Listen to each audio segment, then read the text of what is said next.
My great pleasure and privilege to introduce my neighbor and friend, Jerry Acton. Before becoming a bird photographer, which is how he's probably known to many of you in this room, Jerry worked for 31 years as a systems engineer for IBM and for Lockheed Martin. Systems engineering is the process of examining complex systems, identifying patterns and interactions, and using that high-level view to organize information in team efforts. These skills are independent of the specific technical skills of the system in question. As a systems architect, the highest level of systems engineer, Jerry was a go-to guy to rescue large, complex programs that were struggling. His first success was the LAMPS helicopter, the remaining mainstay of Owego's business base. He was a lead systems engineer and architect on a wide variety of large, complex systems, including an Air Force search and rescue helicopter, Air Force Special Operations C-130, a statewide transportation system for the state of Minnesota, an integrated worldwide multi-service military command and control system, postal systems, and finally, the presidential helicopter. Jerry's brought his systems engineering skills out of retirement to study whether gas well performance in Pennsylvania can be used to predict gas well performance in New York. He's here to speak to us this evening on the topic, projected gas well production in Tioga County. Jerry?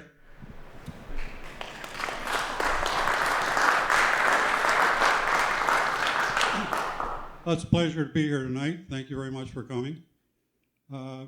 Yeah, I did think I was retired, and I was enjoying bird photography, but I was listening to the dialogue on a lot of gas drilling, and I heard a lot of confusing information. As a systems engineer, I like things to lay into nice buckets of information that are clear, concise, and factual, and relate to the real world.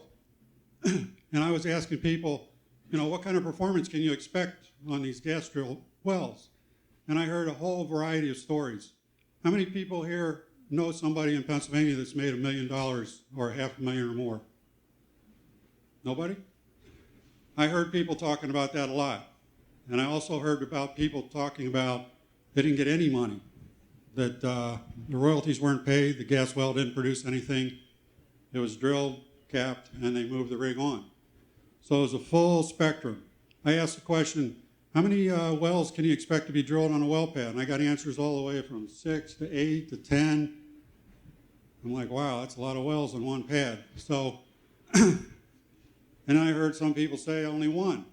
So there was this whole range of stuff. So I decided I was going to look into this myself and get some answers that I could feel where I was confident they were based in facts. So this presentation is what I found during that journey over the last 4 months. One of the ways I look at this problem, or this challenge, or this opportunity, however you want to characterize it, is it's a risk-benefit trade-off. There are a lot of financial benefits, potentially. We have a lot of high expectations for jobs, landowner royalties, ad valorem revenues, landlord revenues, with lots of out-of-town workers coming in needing a place to live. But a lot of those benefits, they're dependent largely on that gas well production. But there's a lot of risks that people in the community talk about, are concerned about. The landlords might get more revenue from raised rents, but renters frequently are right on the edge of being able to pay the rent on a monthly basis. If that rent goes up 2 or 3x, which it has in many other areas of the country, they're going to have to move out, and they're going to get displaced by temporary workers for the gas industry. The local infrastructure is going to be stressed. Fire, police, EMS, hazmat, road maintenance, and these risks are independent of the gas well production. So if the gas well production isn't exactly what expected, this is going to tip the other way. So the question is, would the financial benefits outweigh the risks? We're going to explore the equation on this side for the next about 30 minutes. Everybody argues about whether there are or aren't any risks and how severe they are. This is an excerpt of a gas company prospectus to the SEC where they disclose the fact that they're well aware that this industry has a lot of risks. And you can read some of the aspects: natural gas, uncontrollable flows, pollution, release of toxic gas, environmental hazards and risks. Gas drilling has risks. This is the second page. These are quotes right out of the document. Significant hazards occur. Loss of life is a potential, severe damage or destruction to property, natural resources, and equipment. We just heard you don't have insurance. You're exposed. If something happens, the insurance company's not going to help you. Okay, so if we're going to look at what well production we can expect in New York, what's the logical place to look? Just south of the border. A lot of the stories we hear are about performance down here in Bradford and Susquehanna, but I thought if we're going to take a look at what can occur across the border, I ought to look at least, to begin with, at all these counties just south of us and see if there's any clues in the data to help predict the performance in New York. So, being a system engineer, I like to apply a structured process to this kind of work. So I laid out a process based on what I had learned talking to a group of people. When I would go in and on programs at work and help clean up issues that were going on, I always took a very structured approach. First, I gathered data and organized it. Then I would look for information patterns and what was going wrong. And in this case, we're going to project the information that I found in the well data from PA and the patterns that I might discover to see if I can't project into New York. So the first step was download 4 years worth of data from the PA DEP database. It's publicly available information. I couldn't believe it. It's all sitting there. It's like a gold mine of information for the entire state. I pulled that down. I organized it by county. I sorted it by well, name, town, reporting period, because it's 6-month reporting periods. I identified the initial performance, which is the standard by which you compare wells and how well they're going to do and what your royalties are and so forth. And then I started looking at all this information. I started looking at grouping it different ways, slicing and dicing it to see if I could find any patterns. So I grouped the IPs by town and by performance levels. I plotted them on thickness and depth maps. And I plotted them on a thickness and depth grid, which is a different perspective. And I'll show you all these as we go. And then from there, I looked at whether it was possible to project those into New York. So I had a roadmap, a recipe, and I started work. By the way, I used 1,455 active wells across those 5 counties. So let's start looking at how we got organized on the data. This is a animation from the Marcellus Center for Outreach and Research, and you can see over the past 5 years there's been a lot of wells drilled down there. And when I saw this map, I go, let me try some color coding on performance levels. This is color coding by year. I'm going to try and look at, I picked that idea up from this graphic. So here's step 1. I went out to this database. It's right online. Google PA DEP oil and gas reporting website, and you'll pop right up. You can run reports and download data. I didn't know exactly what I needed, so I pulled down everything. 37,583 records. I'm like, oh my God, why did I start this? But I figured if it's in there, I'll find it. So you can see here that there was a 1-year zone in the beginning, and then 6-month clips up through December of 2012. I haven't checked, but I don't think the first year of 2013 has been posted yet. And each record is a specific well by name, by location. It's and a reporting period. So that means there's 37,583 well reports of performance.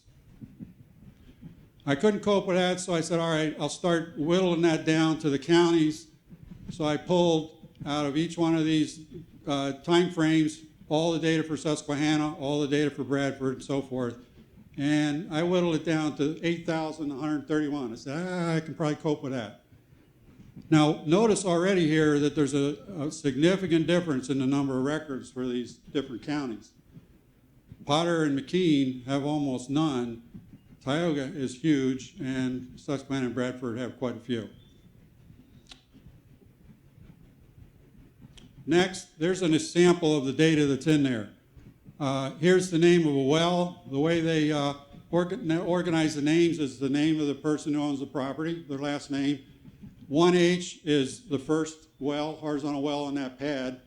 2H is the second, and so forth.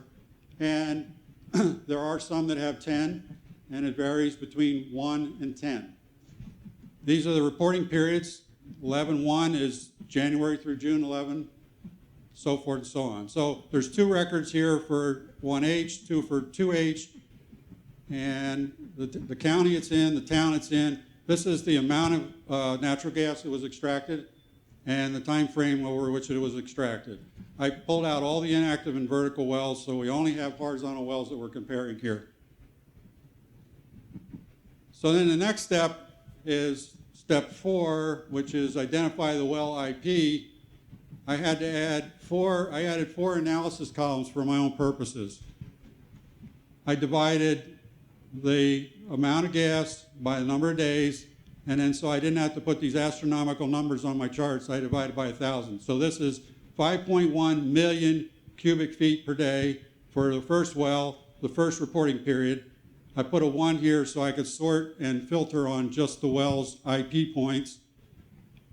And then this is the second one. It was 2.8 on the same pad. And then I created a column here with how many wells per pad, so I could keep track of those statistics just for interesting, if nothing else.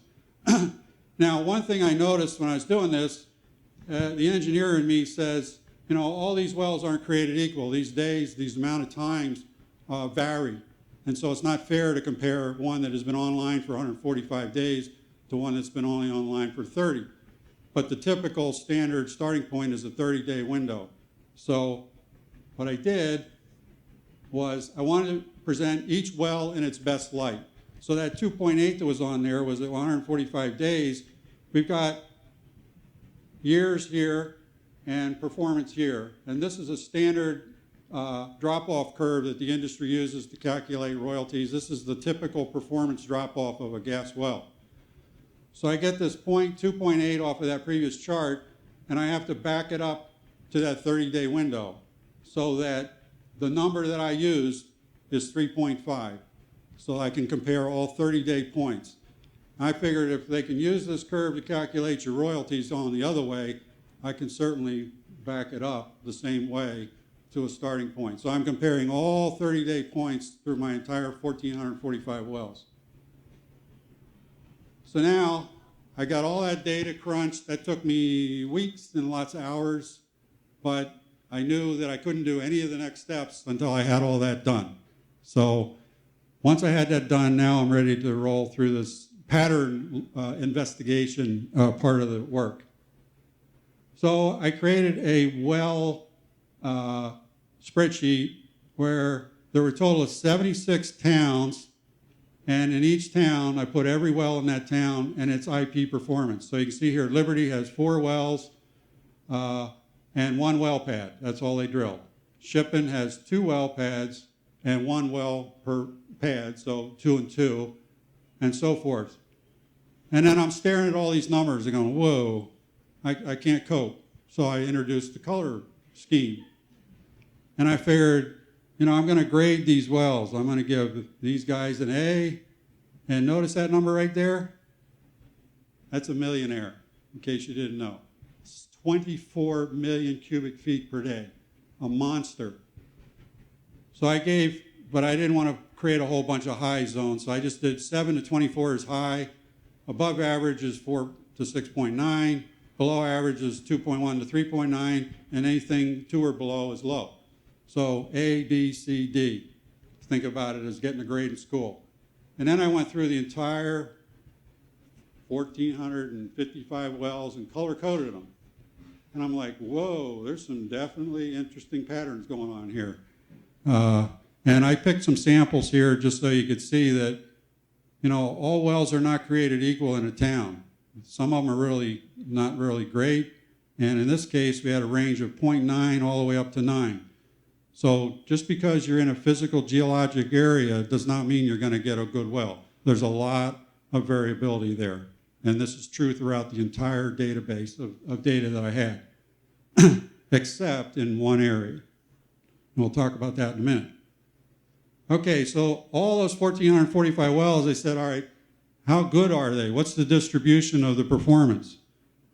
And you can see over here, it kind of ramps up. These are the low performers. We get to the below average. There's quite a few there.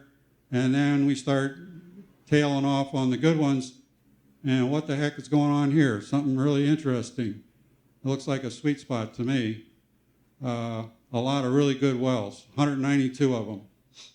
But if you look at the macro level, 60% of the wells are below average or low. So from an economic point of view, if you got a business case that's saying these guys have got to support all this, that's a little bit of a tough sell, at least in a business that I'd want to own.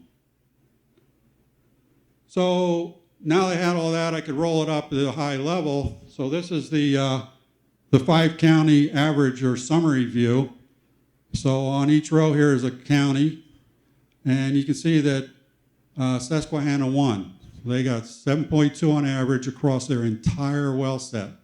That is phenomenal. It helps when you have some 24s and 20s and 18s. Really pulls things up. Bradford was second. They had the most wells, but their performance was just slightly above average. This is the average across the entire data set, 4.2. So that's how I came up with a below, above and below average kind of demarcation line.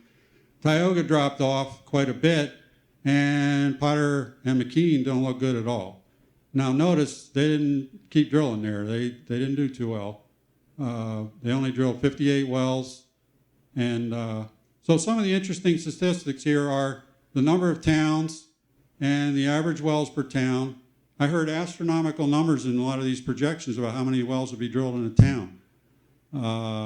The average, there's quite a variation between towns, but on average, it's not a huge number.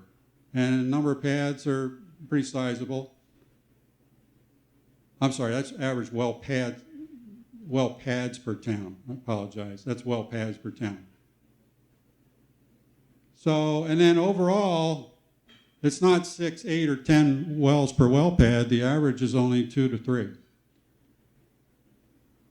So the net about all this is most of the drilling went on in Susquehanna, Bradford, and Tioga, and significantly less were done in Potter and McKean. Okay, so I got a view of it from a town level, and I got a view of it from a well performance level, color-coded.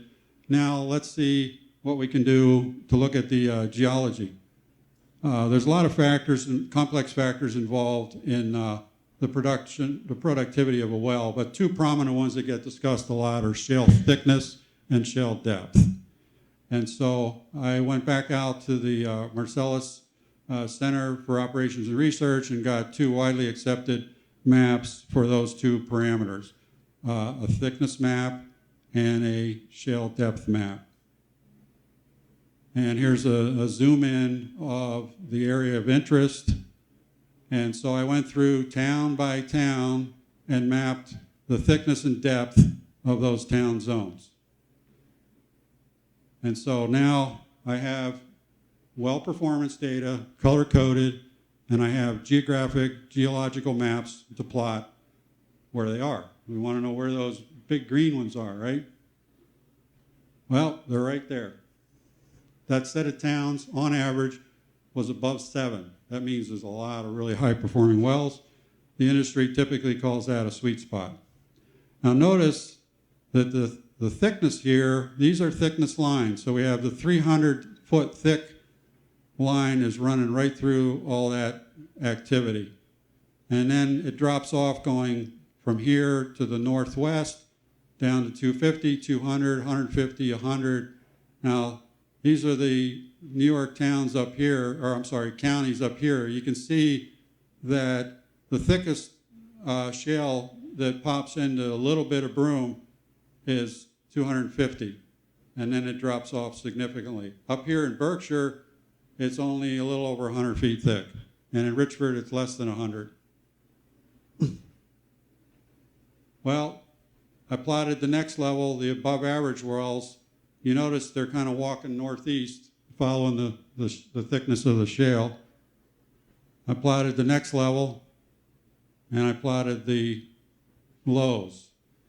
And you can see here, if you take any given band, you know, the thick ones, the good ones are in here, the high, you know, the above average and average. Then here you don't see any dark greens in here. You start to see less light greens, and here you see hardly any yellows, it's all reds. So I'd say there's a clear pattern here. I haven't quantified it yet, but visually there's definitely a clear pattern. So I concluded that town average IPs decrease as thickness decreases. By how much, we'll compute that in a little bit. So now let's take a look at depth. Here we have, down in here, we have a 7,000, 8,000 feet. I didn't go this far south. That would have been another 8,000 records. I couldn't cope. So I didn't really need that to project into New York. And then it drops off to 6, and you can see these waves. This data was all collected over long periods of time from wellbore analysis and reports. And I'm going to, later in the pitch, I'm going to note that it's pretty accurate up here where we are because we had a test well. Okay, so where are the green ones? Where would you expect? Down there at 7,000 feet. As we come far up into the shallower shale, it's dropping off. It's dropping off a little more. These are the same points on the previous chart, only now you're getting to see them based on depth instead of thickness. And you know, oops, I'm sorry. You notice these bands here stream. You know, we're in southern Tioga is in the 4 to 5,000. Northern Tioga is in the 3 to 4,000. And I don't know who was playing what there, but that wraps right around the top corner of, that's accurate. That's not, I didn't do that. But I was amazed that lined up like that. Okay, so I took the thickness and depth parameters from all those towns and I added them into the town spreadsheet. Whoops, up here at the top. So Pleasant in Potter is at 5,000 feet and 100 feet thick. Wharton is 6,500 and 150 and so forth. So the next thing I did was I sorted horizontally in all this data. I grouped all the things in common shale and depth in one group. And I walked through all 76 towns. And this is what it looks like. Potter and McKean are kind of spread in here. This is thickness going this way from 50 all the way up 300 and 8,000 feet deep up to 3,000. So I wanted to see where all these towns were in that perspective to see if there was a pattern here. So like I said, Potter and McKean are up here. Tioga kind of spreads across these 5 zones.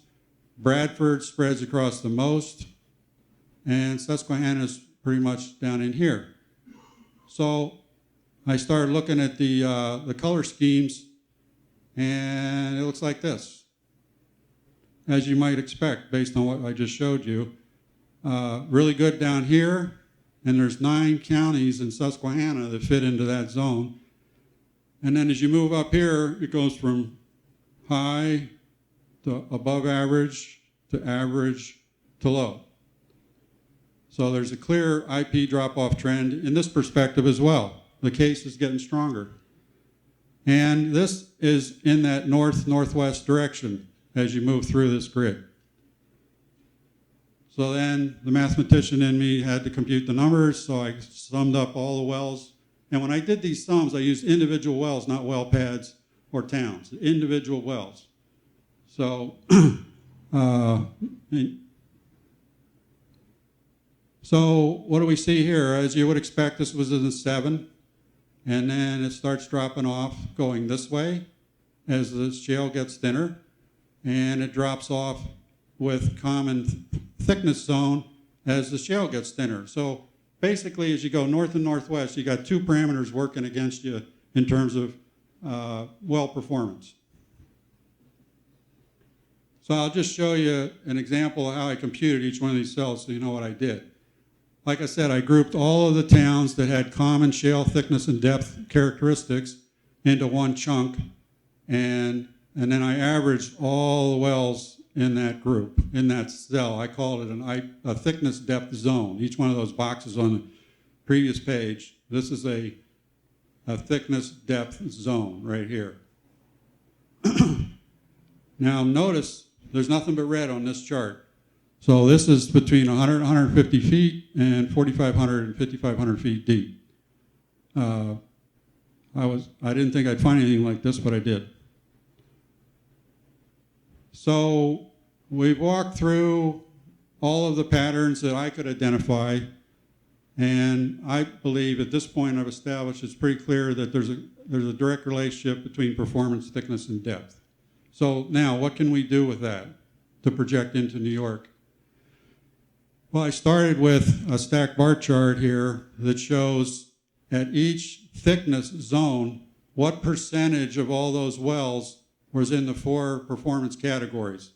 And you can see, as you would expect out here in that Susquehanna, southeast Bradford County area, 40% of them are really high performers.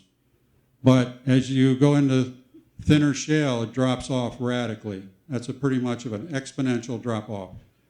The above average and below average performance kind of straddled through down to 175, and then it dropped off like a rock. And unfortunately, the low just kept growing. And I just showed you that grid where the 100% of the wells in those towns were low performers. So my take is we can now project that into New York by looking at those zones. So very thin shale, below 100 feet, crosses, that 100 line crosses all the western counties and wraps up here into northern Tioga and Broome over, and then swoops down through the middle of Delaware County on the far right here. So we really are looking at 1, 2, 3, 4, 5, 6, 7 New York counties. That thin shale zone, I'm just taking the stacked bar charts and I'm mapping them to the map here. That's all I'm doing. This zone, 72% of the wells in this zone right here are low performers. These two zones, between 250 and 150, it gets a little bit better, but there's still only 30% are above average. The rest are below average or low. And remember that even though it doesn't show up in the color scheme, there's always some red wells in all of these zones for whatever reason. And then there's that little blip that comes up into Broome. That's the best area of New York. From a thickness point of view, it's 75% above average. So now let's take a look at how that works on projecting the depth performance.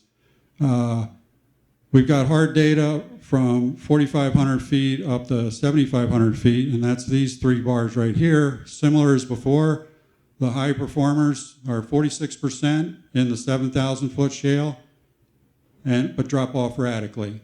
The above and below average are about equal, but start to taper off, and the lows are starting to grow as you get to shallower shale.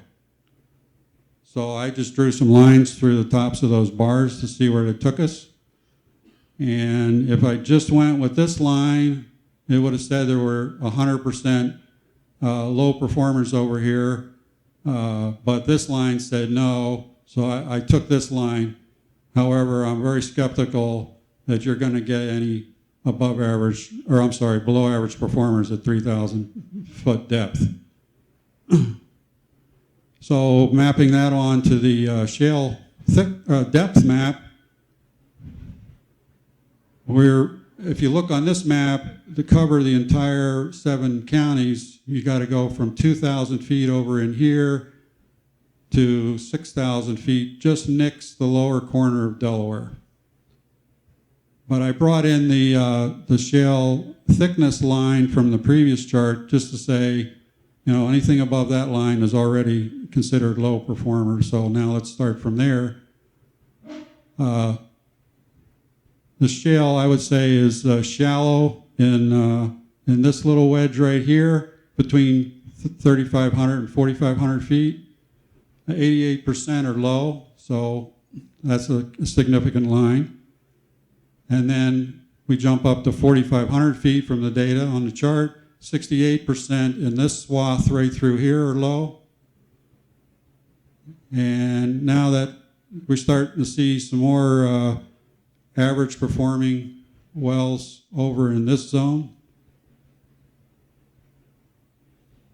And a teeny little spot of deep shale right here that just barely bends into Delaware County.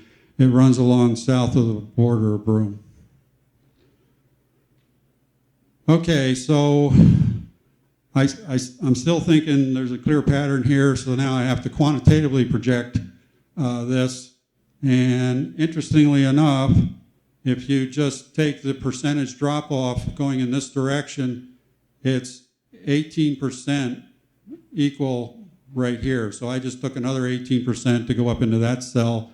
These cells were added to cover New York. So we needed this one, and this zone right up here to cover all of New York. And New York fits into some of these others too. So that's how I figure, well, if it's 18 here and 18 here, I just applied an 18% drop here as well. Over here, this is all hard data, so I didn't have to project these zones. I didn't want to guesstimate taking these numbers lower, so I just said less than those numbers. It's not going to be more, it'll be less, more than likely. So now I'm going to walk you through all the counties, and I'll be quick on this. Cattaraugus, however you say that. All right, I won't get that right, so I won't. I was practicing at home and I blew it. Allegheny, I think of Allegheny, but that's Allegheny. Steuben, they're all going to be in this zone, which is clearly a low zone. And again, this is all based on all the wells that feed that characteristic zone. Chemung is going to be mostly low, but a little bit of below average in the southern part of Chemung. Delaware is an interesting county. It's that northeast section is all low. It gets some degree of below average and above average. And what I'm showing here is the lowest well performance that was in that zone and the highest, but the average is in the box. So you can see that there were only a couple of decent wells in these zones. The majority of them were down closer to below average and low.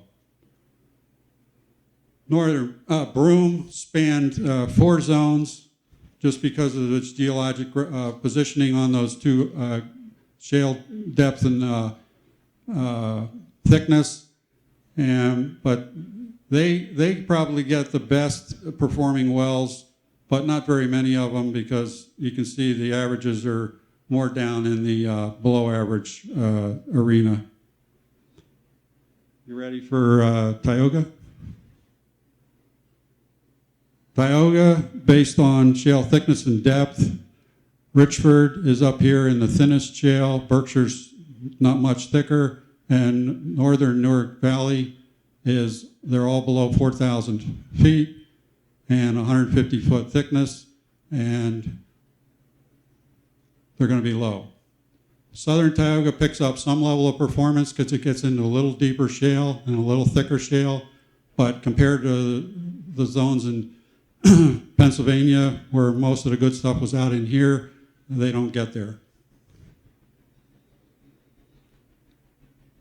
Interestingly, there was a Marcellus test well that was drilled in Owego last fall. And if there's any question about my maps, it fit right exactly where I would have put it when I looked on the geographic map, and then I plotted over here. And the well log, the data was obtained from the well log. It was Carrizo was the operator, and they documented their drilling operation in great detail. The depth was 40, they said they were punching through the Marcellus between 4415 and 4575, very precise. That gives me a thickness of 160, which is right here, and a depth of 4500, which is right there, which is right smack where I would have put it if they asked me. So, and it wasn't a good story. There was a methane leak, and it was plugged because it was deemed not adequate. Not adequate means it's not economically viable. So they wouldn't even have attempted to do a horizontal drilling on it. This was just a vertical well, test well. So, and that's exactly what they do when you see those, a lot of the lows, the 0.1s, 0.2s, 0.3s. And here's some excerpts from that well log. It was drilled October 2012 to a depth of 4750. They wanted to go all the way through the Marcellus layer to make sure that they knew exactly how thick it was there. So that was right in the report. The well inspector showed up one day and said that it looked to him like there was gas bubbling next in between the casings and 6 inches away from the outside casing.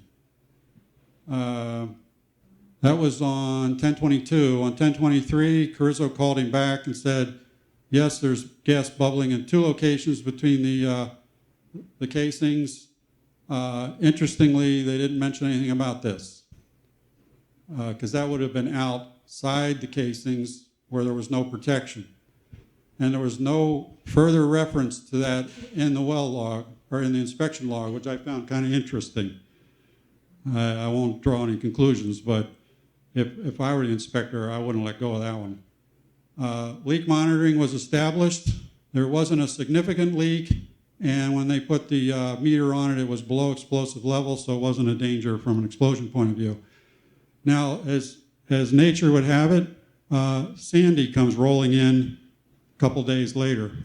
So they scrambled big time and put a lot of hurricane protection measures in place, all of which were successful. So there was no damage to the well, and there was no storm runoff or anything like that. So they did a good job there. Then Carrizo, once they determined that the well was not adequate, they requested permission to abandon it with a vent pipe. And the D&C inspector wrote right in his log, New York has no specific regulations for this matter. So here we have a leaking well, it's not producing anything, and the DEC doesn't know what to do about it. That's not a good scenario. And that's only one well. So they negotiated for quite a while, and my understanding is that the negotiated solution was to repair the leak. They weren't specific about what that meant, and plug it.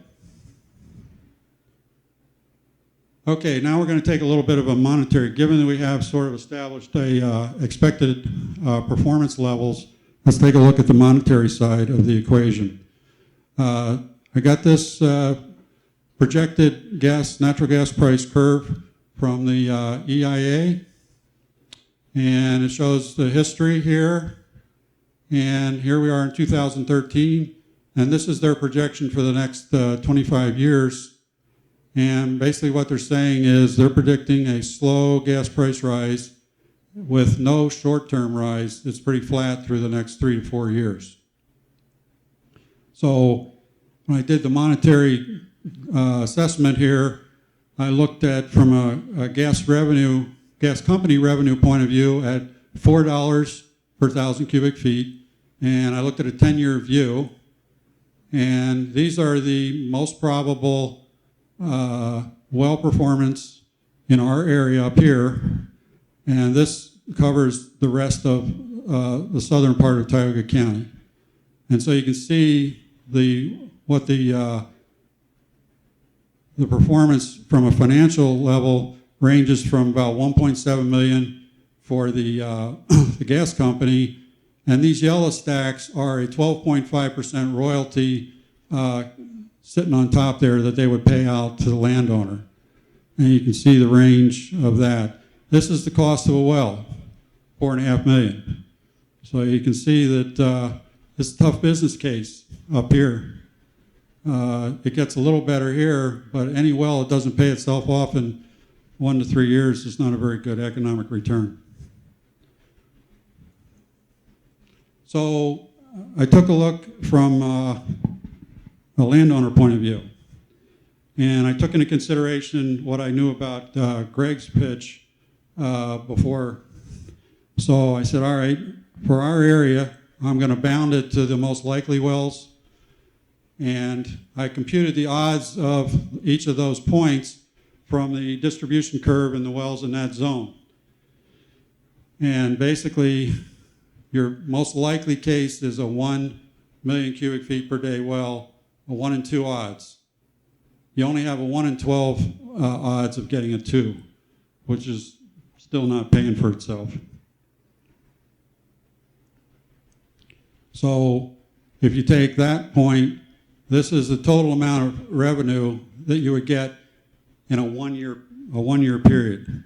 Now, why did I pick 1 year? I'll tell you in a second. By the way, some of those wells will be dry wells, just like the Wetterling well in Owego, so there won't be any money at all. This is the landowner distribution across acres in Berkshire. If you look at these acreage points, 10, 20, 40, 80, 160, 320, and 640, you notice there's 2 up here, there's 474 down there of people that have less than 10 acres. I was pretty surprised at that number. So what that boils down to is whatever the performance return is, 91% of landowners have less than 100 acres, and they're going to get 12% of the royalties.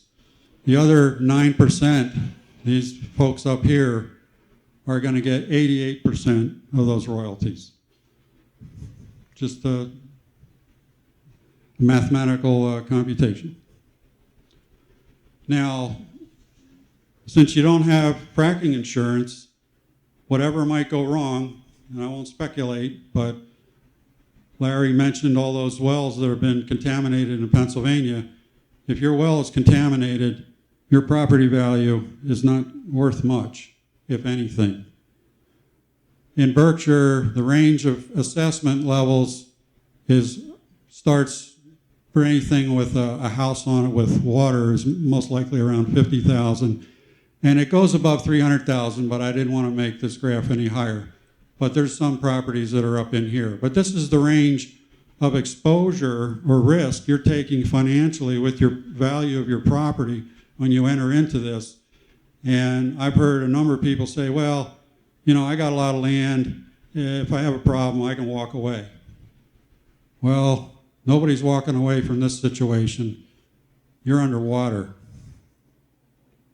So let's take a look at 3 examples. The first property, I picked 300 acres, 290K assessed value. You're going to get 60K the first year. Now, most of these well contamination problems happen in the first year. So you don't have 10 years worth of royalties to work with. You got 1 year worth of royalties to work with at best. And if you get a dry well, you got nothing. So you just went to the casino with a check in hand for the value of your property, and you're playing roulette with what's going to happen. So the large landowner doesn't do too well here. Could lose somewhere between 290 and 230K, best case. Here's an 80-acre property assessed at 65,000. They're going to get somewhere between 0, no, I did that wrong. That should have been 15K. They're going to get somewhere between 0 if they had a dry well and 30K against the check they took to the casino for 65K.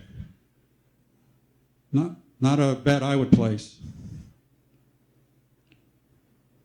The 10-acre property, there's quite a number of less than 10-acre properties with pretty nice houses or lots of improvements on them. So even though they don't have a lot of acreage, they got a lot to lose. And if they're compulsory integrated and that happens to them, that's your neighbor. That's your neighbor. What are you going to tell them? They get $1.9 thousand to work with a $100,000 risk. I personally do not invest in anything that looks like this. Okay, so we're back to the seesaw. If I'm correct, the production levels most likely in our area are low. That means there's not going to be a lot of revenue flowing in for ad valorem. The landlord revenues may be fine. The well drillers are still here drilling, but they're not producing any revenue. And the royalties are going to be minimal. So that kind of flips the balance here between risk reward. We still have this exposure, and it's independent of gas well production, so it's going to be there either way.